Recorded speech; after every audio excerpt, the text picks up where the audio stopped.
నరేంద్ర మోదీ, అమిత్ షా వీళ్ళిద్దరిని చూస్తే ఒక్కొక్కరు గజ్జ వణికిపోతున్నారు. వీళ్ళిద్దరు ప్లాన్లు ఏ విధంగా ఉంటాయో అర్థం కాలేదు. ఒక స్టాలిన్ కావచ్చు, ఒక మమతా బేగం కావచ్చు, లేకపోతే ఒక రాహుల్ గాంధీ కావచ్చు, ఒక కేజ్రీవాల్ కావచ్చు, ఒక ఎస్పీ పార్టీ అయినటువంటి అఖిలేష్ యాదవ్ కావచ్చు, ఒమర్ అబ్దుల్లా కావచ్చు. మీరు ప్రతిపక్ష పార్టీలు ఏవైనా తీసుకోండి, చంద్రబాబు నాయుడు, జగన్మోహన్ రెడ్డితో సహా అందరూ సరెండర్ అయిపోతున్నారు. చంద్రబాబు నాయుడు, జగన్మోహన్ రెడ్డి పరిస్థితి వేరే, ఇక్కడ పక్కన పెడదాం. ఇప్పుడున్నటువంటి పరిస్థితుల్లో మిగతా పార్టీ అంటే ఇప్పుడు ఎన్నికలు రాబోతున్నవే కాదు, ఇప్పుడు బిల్లులు 3 బిల్లులు ప్రవేశపెట్టబోతున్నారు. దేశ తలరాతిని మార్చేటటువంటి బిల్లులు అవి 3 బిల్లులు. డీలిమిటేషన్, ఇప్పుడు అసెంబ్లీ అలాగే పార్లమెంట్ నియోజకవర్గాల పునర్విభజన. ఈ పునర్విభజనలో భాగంగా ప్రతిపక్షాలు భయపడిపోతున్నాయి. ఒకవేళ జనాభా ప్రాతిపదికన విడదీసినా సరే, ఒకవేళ లేదు నిష్పత్తి ప్రకారం, నిష్పత్తి అంటే ఈ రాష్ట్రంలో ఎన్ని ఉంటాయో దానికి 50% పెంచుతారు. ఉదాహరణకి మన ఆంధ్రప్రదేశ్లో తీసుకుందాం, 25 పార్లమెంట్ నియోజకవర్గాలు ఉన్నాయి. అంటే ఎన్ని పెంచుతారు? 38కి పెంచుతారు. 50% అంటే 38కి 37, 38 ఇలా పెంచుతారు. మన తెలంగాణలో చూసుకుంటే 17లో 8, 9 పెంచితే ఎన్ని అవుతాయి? 25, 26 అవుతాయి. ఆ విధంగా నిష్పత్తి ప్రకారం అది అసెంబ్లీ అయినా అంతే, పార్లమెంట్ అయినా అంతే. ఇప్పుడు అక్కడ 119 ఉన్నాయి తెలంగాణలో. ఎన్ని పెంచవచ్చు? ఒక 58, 57 పెరగవచ్చు, లేదా 60 వరకు పెరుగుతాయి నియోజకవర్గాలు. దానివల్ల 180 వరకు వెళ్తాయి, లేదా 175 వరకు వెళ్తాయి. ఇక్కడ మన దగ్గర చూసుకున్నట్లయితే ఆంధ్రప్రదేశ్లో 175 ఉన్నాయి. 175 అంటే 50% పెరిగితే ఎంత పెరుగుతాయి? 267, 268కి వెళ్తాయి. ఇది నిష్పత్తి, జనాభా ప్రాతిపదికన కాదు. కేంద్రం దీని గురించి చాలా తెలివిగా సమాధానం చెప్పింది. అయితే ఇక్కడ అధికారికంగా చెప్పలేదు, కేంద్రము అనధికారికంగా చెప్పింది. ఎక్కడా కూడా ఇలా చేస్తామని ఎక్కడా కూడా అధికారికంగా చెప్పలేదు, అందుకే భయపడిపోతున్నారు. మరొక వైపు ఇప్పుడు మహిళా రిజర్వేషన్ 33%. మరి 33% మహిళా రిజర్వేషన్లు ఇచ్చేస్తే ఎట్లా? 543 పార్లమెంటు స్థానాల్లో 33% మహిళా రిజర్వేషన్ ప్రవేశపెడితే మరి ఇంకా పురుషులకి ఏముంటుంది? 66% ఉంటుంది. దాంట్లో మళ్ళీ రిజర్వేషన్లు, ఎస్సీ రిజర్వేషన్లని, ఎస్టీ రిజర్వేషన్లని ఉంటాయి. ఇవన్నీ పోతే ఇంకేముంటాయి? అందుకు దీని మీద వ్యతిరేకత రాకుండా డీలిమిటేషన్లో భాగంగానే ఇప్పుడు దీన్ని పెంచుతున్నారు. అదే ఇంతకుముందు మనం చెప్పుకున్నట్లుగానే నియోజకవర్గాల్ని పెంచుతున్నారు. ఇక్కడ ప్రతిపక్షాలు ఏవి కూడా వ్యతిరేకించలేవు. మహిళలకి 33% ఏంటి అని వ్యతిరేకిస్తే మహిళలు వాళ్ళందరినీ వ్యతిరేకిస్తారు.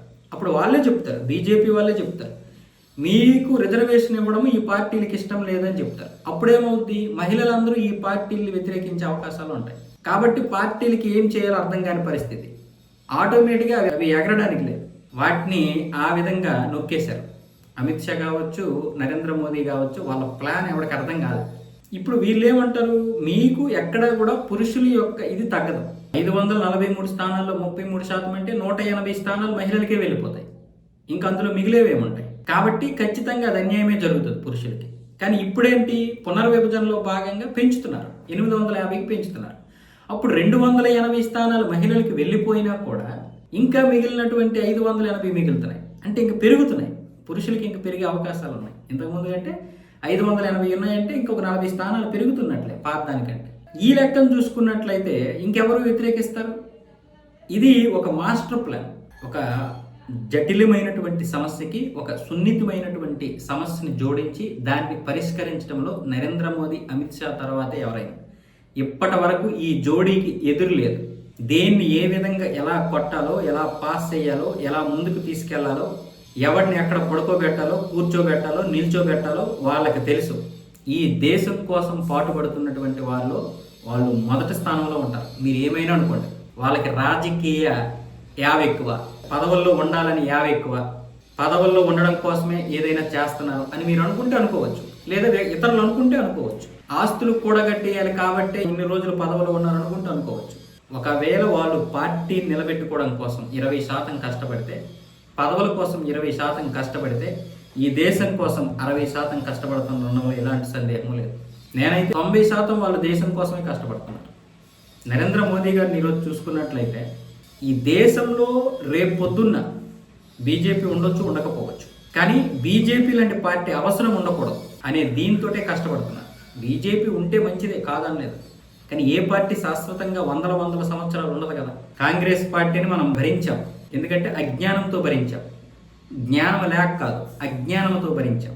తెలివితేటలు లేక కాదు, తెలివి తెచ్చుకోలేక భరించాం. కానీ ఈరోజు బీజేపీ వచ్చిన తర్వాత మనలో చైతన్యం ఏ విధంగా తీసుకొస్తుందంటే, మీరు తేరుకోండి. రేపు ఏ రాజకీయ పార్టీ మీకు సపోర్ట్ ఉండకూడదు. మీ సపోర్ట్ లేకుండానే ఈ దేశం నిలబడిపోవాలి. ఈ దేశ సంస్కృతిని, సాంప్రదాయాన్ని ఎవడు ఏమి చేయలేకుండా ఉండాలి. అలా బలమైనటువంటి వ్యవస్థగా ఉండాలి. గత 70 సంవత్సరాల పరిపాలనలో ఈ దేశంలో జరుగుతున్నటువంటి పరిణామాలు చూసుకున్నట్లయితే దాని యొక్క ఎఫెక్ట్ ఇప్పటికీ ఉంది, పోవట్లేదు, చూస్తున్నాం కాబట్టి మనం. సో ఇలాంటి పరిస్థితులు చూసుకున్నట్లయితే రేపు భారతదేశం పరిస్థితి ఏంటి? ఈరోజు 70 సంవత్సరాలు పరిపాలిస్తే పాకిస్తానుడు, బంగ్లాదేశుడు బ్రతికాడు బాగా. ఈ దేశంలో మిగతా చాలామంది రోహింగ్యాలు అందరూ వచ్చేసి బ్రతుకుతున్నారు. దేశ వ్యతిరేకులు బ్రతుకుతున్నారు. దేశాన్ని గొల్ల చేశారు. బ్రిటిషుడు వచ్చి డైరెక్ట్గా సంపదను దోచుకుపోతే కాంగ్రెస్ గత 60-70 సంవత్సరాల పాలనలో దేశాన్ని గొల్ల చేసేసింది. అందరి దగ్గర సరెండర్ అయిపోయి ఇప్పుడేమొచ్చేసి నరేంద్ర మోదీ సరెండర్ అయిపోతుందని చెప్తుంది. అందుకే బీజేపీ ఏమంటుంది, ఇంకెప్పుడు ఏ రాజకీయ పార్టీ అవసరం ఉండకూడదు ప్రజలకి. పార్టీలు ఎప్పుడు పరిపాలించుకుంటూనే ఉంటాయి, కానీ ఈ సంస్కృతిని, ఈ దేశం యొక్క ఉనికిని ఎవరు టచ్ చేయకూడదు. దానికోసం వీళ్ళు ఇన్ని బిల్లులు తీసుకొస్తున్నారు, ఇంత దినిగా కష్టపడుతున్నారు. నువ్వెందుకురా అంత భజన చేస్తావు నరేంద్ర మోదీకి, అమిత్ షాకి, బీజేపీకి అంటే మీరు అనుకుంటారు. చాలామంది అనుకోవచ్చు నేను భజన పరుడునా అని. నాలాంటి వాళ్ళు ఈరోజు 100 మంది, 1000 మంది, చాలామంది మిత్రులు పోరాడుతున్నారు. ఎందుకంటే ఈ దేశ చరిత్ర తెలుసు మనకి. ఈ దేశ చరిత్ర మాకు ఎంతో కొంత తెలుసు, జరుగుతున్నటువంటి పరిణామాలు తెలుసు. ఎందుకంటే ప్రత్యక్షంగా మేము ఫేస్ చేసాం, ముఖాముఖి ఫేస్ చేసాం వాటిని. మన హిందూ ఆడపిల్లల పరిస్థితి ఏంటి ఈరోజు చూస్తున్నాం. మన యొక్క మత మార్పిళ్ళు ఎలా జరుగుతున్నాయో చూస్తున్నాం. దేశాన్ని కబలించడానికి సంవత్సరానికి 4,000-5,000 కోట్ల రూపాయలు ఈ దేశంలోకి చొరబడ్డం చూస్తున్నాం. ఈ దేశంలో మైనార్టీలు అని చెప్పుకొని మెజార్టీ అయినటువంటి హిందువుల మీద జరుగుతున్నటువంటి దాడులు చూస్తున్నాం. ఈ దేశంలో విద్యా వ్యవస్థ ఎంత నాశనం అయిపోయిందో చూసాం, మనం ఈరోజు అనుభవించాం కూడా. హీరోలు లాంటి వాళ్ళని జీరోలు చేసేసి, జీరోలు లాంటి వెధవల్ని హీరోలుగా మనం పాఠ్య పుస్తకాల్లో చదువుకున్నటువంటి సందర్భాలు మనకు లేవా? మనం రాయలేదా? పరీక్షల్లో రాయలేదా? తేజో మహల్ లాంటి దాన్ని తాజ్ మహల్ చేసేసి ప్రపంచంలో 7వ వింత అని చెప్పి దాని మీద ఇదేయకుండా చూసాం. 47,000 నుంచి 50,000 దేవాలయాలు ఈరోజు మసీదులుగా మారిపోయాయి. అవన్నీ చూస్తున్నాం, తెలిసిందో లేదో మీకు? మెజార్టీగా ఉన్నటువంటి హిందువులే బిక్కుమనుకుంటూ బ్రతుకుతున్నటువంటి సందర్భాలు మీరు ఉత్తర భారతదేశం వెళ్తే చాలా ప్రాంతాల్లో చూడొచ్చు. అంతెందుకు పాత బస్తీలో అధికారులు ఏ పని చేయలేకపోతున్నారు. దౌర్జన్యంగా వాళ్ళు ఏదైనా చేసుకోగలుగుతున్నారు. దౌర్జన్యమైనా సరే, అధర్మమైనా సరే ధైర్యంగా చేస్తున్నారు. ఇన్ని చూసిన తర్వాత ఈ దేశం యొక్క పరిస్థితి మారకపోతే ఎలాగా? మతంతోటే పనిచేస్తుంది బీజేపీ అంటున్నారు. ఎవడరా మతంతో పనిచేస్తున్నాడు? మతం పేరు చెప్పి ఇన్ని రోజులు పరిపాలించింది కాంగ్రెస్.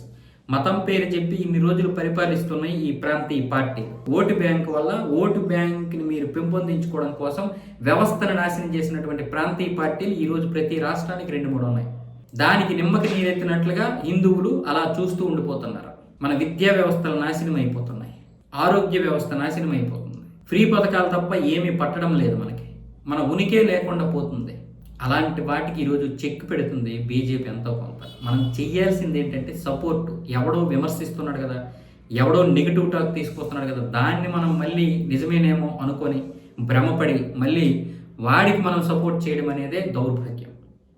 నేనేం చెప్తున్నాను మీకు అర్థమవుతుందా? మరొక్క 25 సంవత్సరాలు బీజేపీని ఉంచండి, అది ఏదైనా కావచ్చు. నిజంగా వాళ్ళకి రాజకీయం అనుకుంటే పోనీయండి, పదవులు అనుభవించండి పదవులు. కానీ ఎట్టి పరిస్థితుల్లో కాంగ్రెస్ రాకూడదు. ప్రాంతీయ పార్టీలు తృతీయ ఫ్రంట్గా కూడా రాకూడదు. స్టాలిన్ కావచ్చు, మమతా బెనర్జీ కావచ్చు, అఖిలేష్ యాదవ్ కావచ్చు, కేజ్రీవాల్ కావచ్చు, ఎవ్వరూ కూడా రాకూడదు. మీకు తెలియదు, 5 సంవత్సరాలు చాలు ఈ దేశాన్ని వాళ్ళు సర్వనాశనం చేయడానికి. వాళ్ళకి 5 అంటే 5 సంవత్సరాలు చాలు. బలమైనటువంటి వ్యవస్థగా మారాలి.